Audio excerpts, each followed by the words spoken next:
దాచిన పరవానలెంతో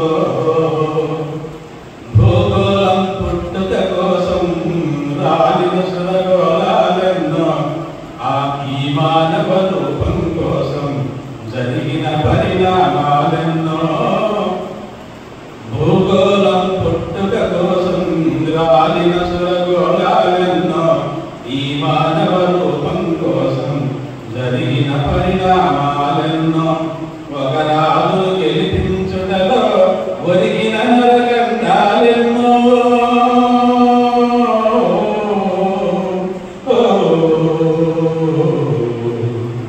ఒక రాజును గెలిపించుటలో ఒరిగిన నరకండాలెన్నో కులమతాల సుడిగుండాలకు బలిగాని పవిత్రులెందరో కులమతాల సుడిగుండాలకు బలిగాని పవిత్రులెందరో ఆ చల్లని సముద్ర గర్భం దాచిన పడగానలనెంతో ఆ నల్లని ఆకాశంలో కానరాని భాస్కరులెందరో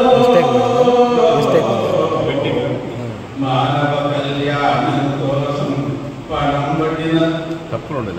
పట్టిన రక్తం ఎంతో రణరక్కసి కరాల నృత్యం రాసిన పసి ప్రాణాలెన్నో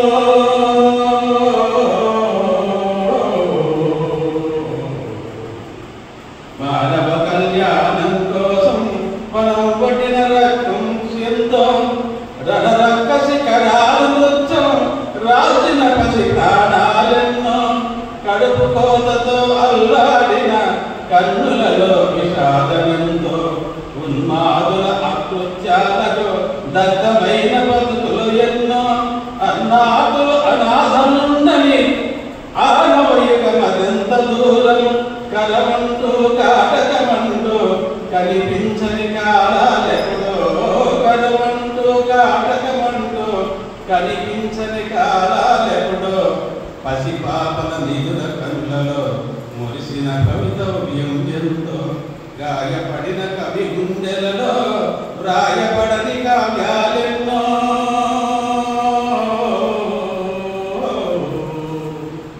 ఆ చల్లని సముద్ర గర్భం దాచిన పడవానలనంతో ఆ నల్లని ఆకాశంతో కానరాని భాస్కరులెందరో ఆ చల్లని సముద్ర గర్భం దాచిన పడవానలనంతో.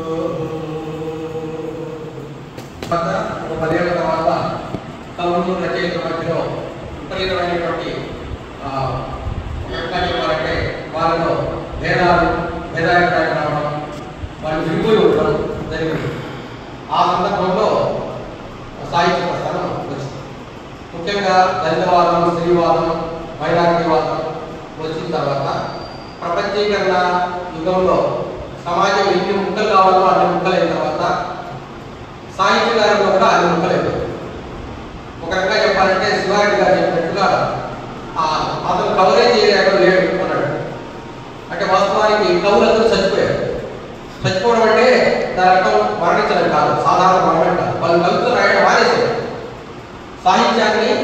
సాహిత్యం పరికరాల వస్తువు, సాహిత్యం అనేది అవసరం లేదు అన్నంతగా మొదలైంది.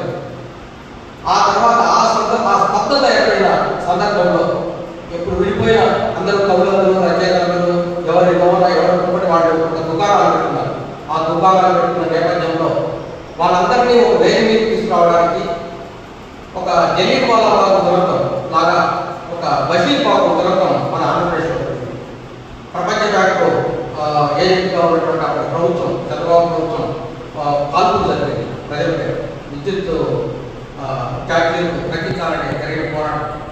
ఆ సందర్భంలో కవులందరినీ దానికి వ్యతిరేకంగా ఎప్పుడుపెట్టిన కవితాస్కారాలన్నింటినీ మనం సంకల్పన తీసుకొచ్చింది. ఆ సందర్భంలోనే అప్పుడు కవులందరూ సాహిత్యకారులందరూ మనం కలిసి మాట్లాడాల్సిన సందర్భం ఇది అని ఆలోచించి సాహిత్య సమితి ఏర్పడింది. ఆ తర్వాతనే సాహిత్య ప్రస్థానం వచ్చింది. అంతకుముందుగా గమనం దర్పణం ప్రస్థానం అనే పత్రిక కొనసాగింపులోనే త్రైమాసిక పత్రిక వచ్చింది. వచ్చిన తర్వాత 3 నెలలకు ఒకసారి వచ్చినప్పటికీ ప్రధానంగా ప్రపంచీకరణ ఉగ్రవాదం వీటన్నిటి మీద వ్యతిరేకంగా ఉన్న వాళ్ళందరినీ ఒక వేదిక మీద తెచ్చే విధంగా వాళ్ళ రచనలను రచనలను వీటిల్లో వేస్తూ వచ్చారు. అది కార్యక్రమంలో జరిగింది. అయితే ప్రస్తుత సందర్భం ఇప్పుడు వర్తమాన పరిస్థితులు మారిపోయాయి. ప్రపంచీకరణ దాదాపు 30 ఏళ్ళు అయిపోయింది. ప్రపంచీకరణ సవాళ్ళన్నీ కార్మిక వర్గం పైన ముఖ్యంగా వాళ్ళ చట్టాలు మార్చడం జరిగిపోయింది. తర్వాత అనేక మహిళల హక్కులు అణచివేయడం జరిగింది. తర్వాత రచయితలను కవులను చంపడం